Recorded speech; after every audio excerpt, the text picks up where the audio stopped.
Hey, so long time no see, but we're gonna blame school because that is the reason.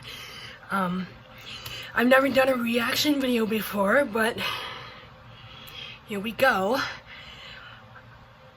I'm gonna start by saying I am not a huge fan of these people, so I don't know how I'm going to react. I haven't seen this video before, so I just picked a random one. So I'm going to watch it, so you don't have to. And we're gonna see if reacting to videos is something I can keep doing. I don't know. I'm probably going to be super fidgety because I've consumed enough coffee to feed a small nation. I need to learn that you can't substitute coffee for water. Right? Did I do those words right? I don't know. I'm like, everything's moving so quickly but so slowly, and I should not have drank as much coffee as I did, but here we go. What's up, guys? What's up, it's Bethany and Kristen, and I am so stinking excited about this topic. It's something that is on my mind a lot. I think being married like now just a little over a year. Still newlywed. I feel like it's a topic that comes up all the time. Like people are constantly talking about like, okay, when you're first married, like disagreements, arguments, fights. And the most common thing that I hear is like, okay, when you fight in marriage, when you have that knockdown, drag out. And I'm just like, what is this about? And so I thought it would be really cool today for singles, engaged, married, whoever you are, for us to talk about this whole idea of communication, disagreement. See, they're super pretty, and they look like they're smart and everything, and then they open their mouths, and just the way they explain things.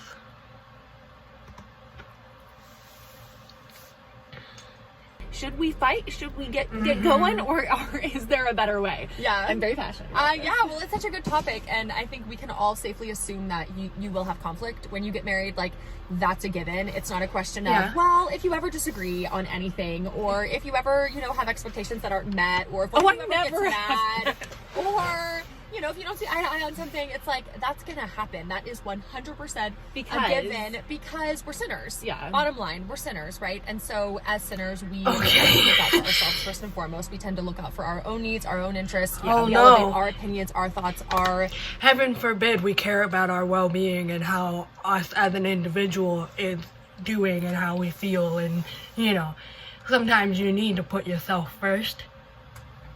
Even just perspectives or preferences. That's the word. Our preferences above everyone else's. That's our tendency. I can relate. I think that's the hardest one for me. So as a result, you have two sinners that both have that going for them. Yeah. Everyone does to focus on self. Then you get married, and it's like there's clash. It's not going to be perfect. So conflict happens. Then what? Yeah. So we have all these options. Yeah. Like people say fight fair. People say wait before they go on to conflict happens and then what?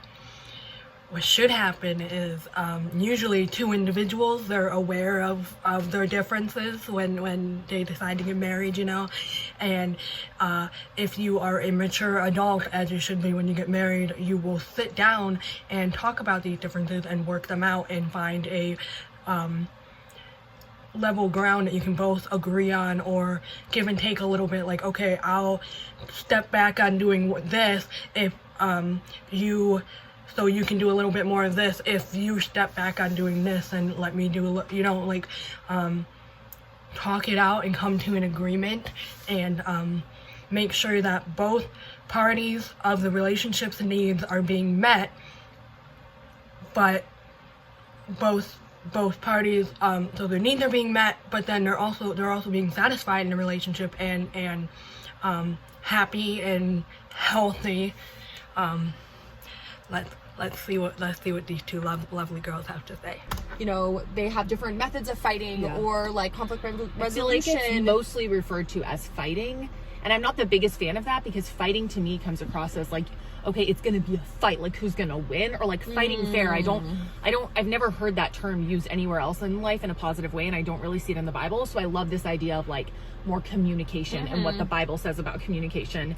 And I think that's the bottom line, is there will be conflict, there will be things where you have disagreement. to resolve, like you have to work through it. Yeah. And what are you going to do? How are you going to do that? And is there a biblical Yeah. way to do that? We don't do that perfectly, but I think we're seeking to. there's things that we've learned that have helped us kind of go around, like not the fighting method, Yeah. but actually communicating about really, really hard things in a really healthy biblical way. And I think the reason I think this is so relevant for no matter which I want to agree with them of solving things in a healthy way and communicating and talking about it. I am not familiar with the Bible, so I don't know what it says in there on how to resolve conflict, but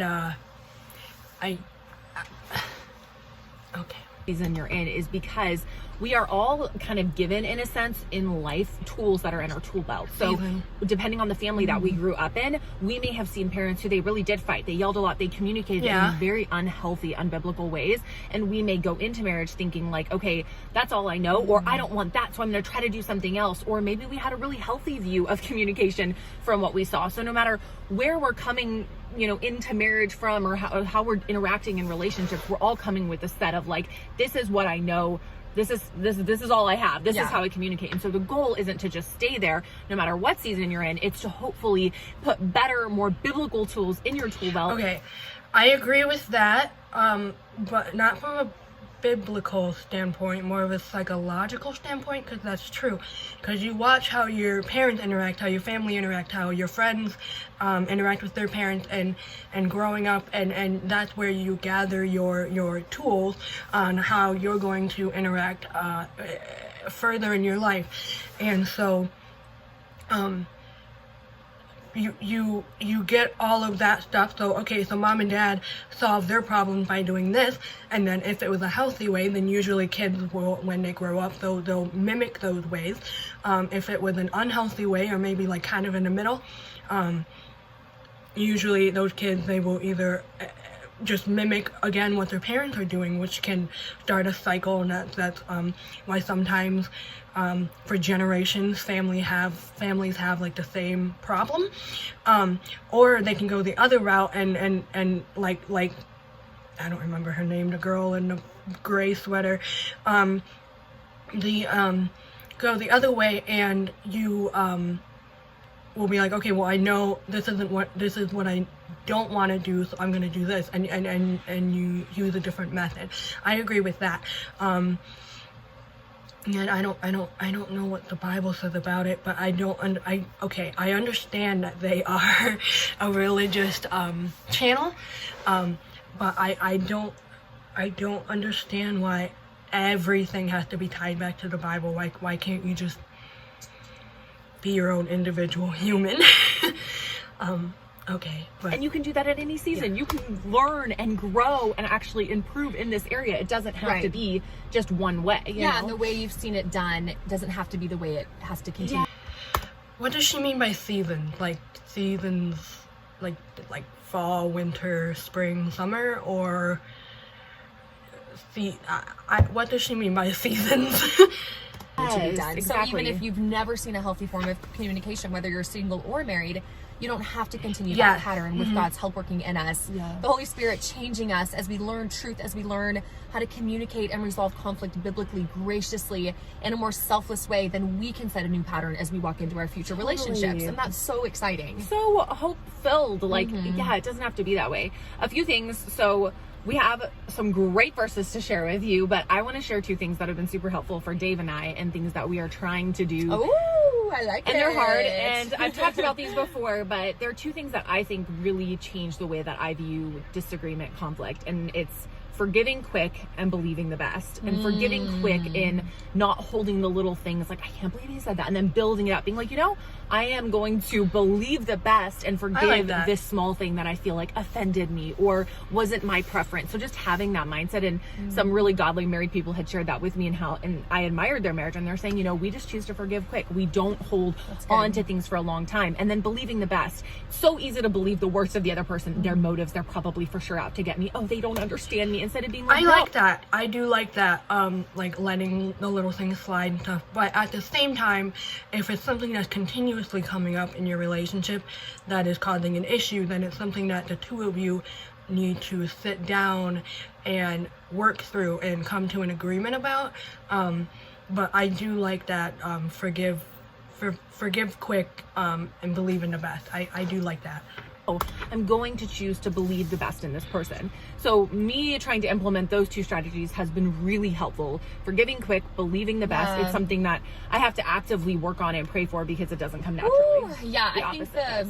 the best advice, I don't even know if this was advice. I feel like maybe I learned this more after marriage, but was viewing your husband, and this can work in a sibling relationship, Yeah. in a friend relationship, in a relationship that you are in, to view the other person not as your competition or the enemy, but to view them as a teammate. And that is something that I have to constantly remind myself of in marriage, that when Zach and I disagree on something, when I have an expectation that didn't go the way I was hoping, or he had one, to not look at the other person suddenly like, how dare you, and to view them as this big enemy that now you're competing against, and now you have to win, you have to succeed by putting them down and getting your way, but rather viewing victory, viewing a win as both of you succeeding, which is good communication, which is having open conversations, which is sharing your heart. Why did that hurt you? Why was that hard for you? Having those conversations, and then at the end of the at the end of the resolution, I guess the way that you resolve it is that you're on the same page, you're united once again, you're coming back together as a team and saying, yes, we're pushing for the same thing, we have the same goals, we're in this together. And I know for me, being a very competitive person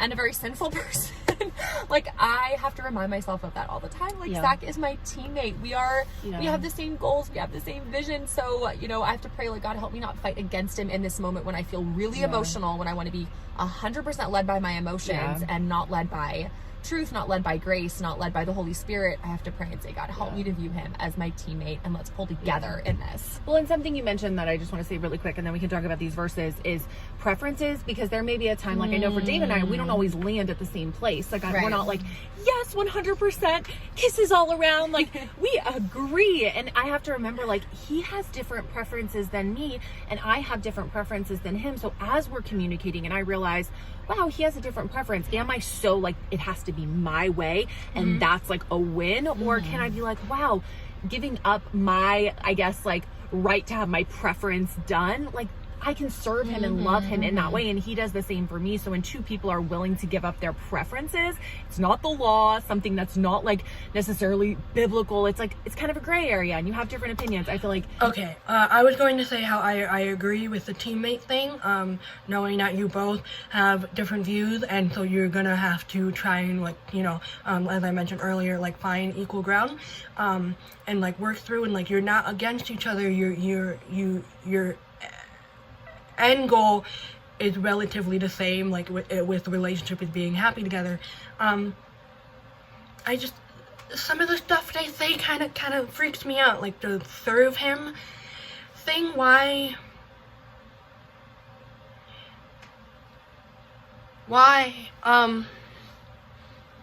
blink twice if you need help.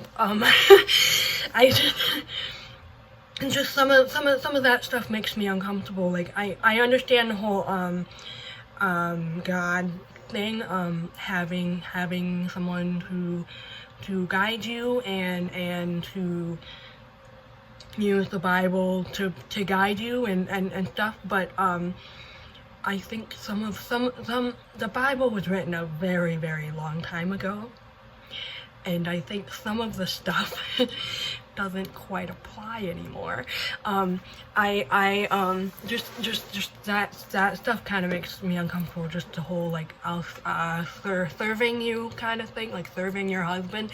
In my opinion, you two are equal. You're working together. You're, as I mentioned, a team.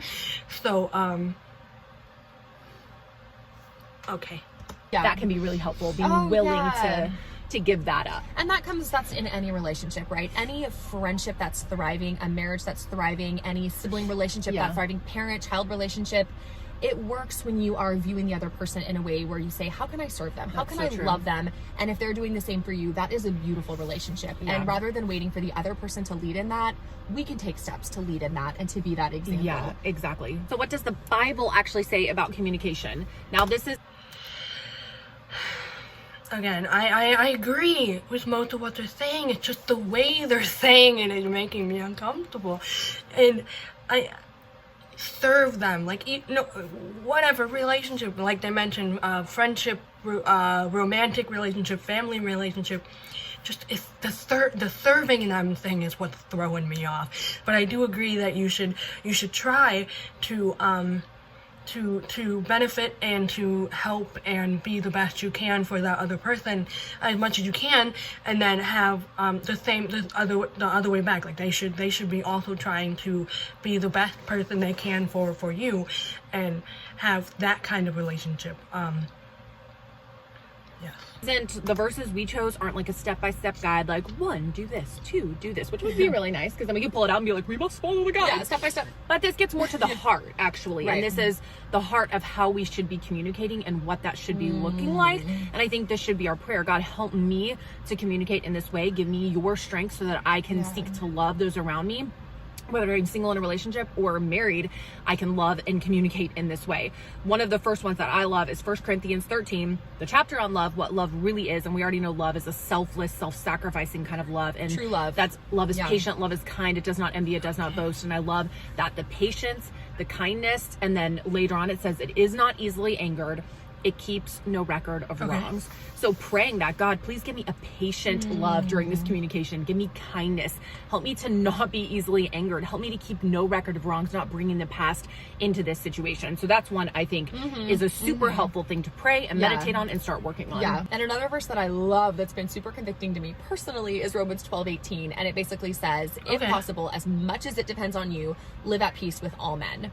And that verse is kind of just right there with conflict resolution, with it's assuming that there will be issues, but as much as it depends on you, as much as you're capable, as much as you're able to pursue peace with others, do it. That's what this verse is saying. It's assuming there will be things that come in relationships, and don't rely on the other person to take that first step, to pursue that reconciliation, to pursue that forgiveness. You take that first step. As much as you can control, as much as you're able to, you pursue peace with all people in all relationships. And imagine if we took those steps, if we took that initiative, if we took that leadership, and in humility asking God to help us pursue peace in those relationships that are hard, in those moments of conflict, to be the one who goes back and to say, I'm sorry, will you forgive me? Can we talk about it? And we pursue peace. I think that would radically change our relationships. Another verse that we chose that we love is Ephesians 4:29, which says this: do not let any unwholesome talk come out of your mouths, but only what is helpful for building others up according to their needs, that it may benefit those who listen. It's like so many things that just cut right to the heart. Like, only what is helpful according to their needs, that it will benefit them. Like, I know I speak things all the time that don't benefit those who listen. It's, you know, and so when I think of fighting and I think of this whole idea of how we should communicate, to me, like, this verse just specifically doesn't leave any room for the words fighting. It's like, don't let any unwholesome talk come out of your mouth. So in a situation where there's conflict, you're only speaking words that benefit the person that listens. They're not unwholesome.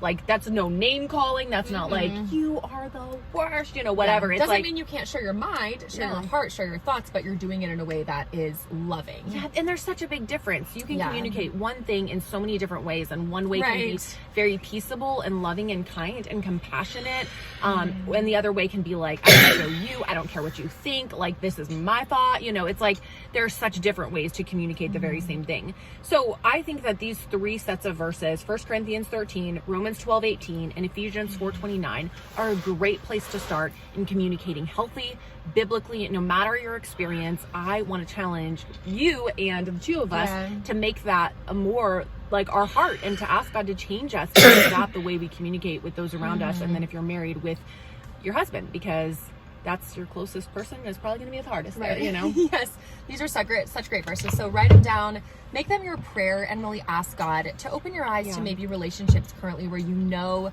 you have not had healthy communication. You know it hasn't been Christ-like, it hasn't been selfless. You've been looking out for your own interests more. You haven't been seeking to love the other person or to pursue peace with them. And really ask God to show you those relationships, whether it's friendship, sibling relationship, marriage, whatever. And then ask him to give you the humility. I think that's where we have to really swallow our pride and say, God, help me to be humble, to be Christ-like in this, because on our own we can't do it. Yeah. And then to step into that faithfully and then trust God with the results. I hope that you have enjoyed this conversation as much as I have, because it's very much on my mind. And I would love to know from you, are there any helpful tips, tools, tricks you've learned in helping you to communicate in a healthy, biblical, Christ-honoring way? If so, leave a comment below letting us know what those are, because I need them. And we will see you next time. Also, guys, one more thing really quick. So it's the coming up to the... I'm so conflicted. I agree with a lot of what they say. It's just how they say it is what throws me off. I actually wasn't expecting to agree a lot with this one, because usually a lot of the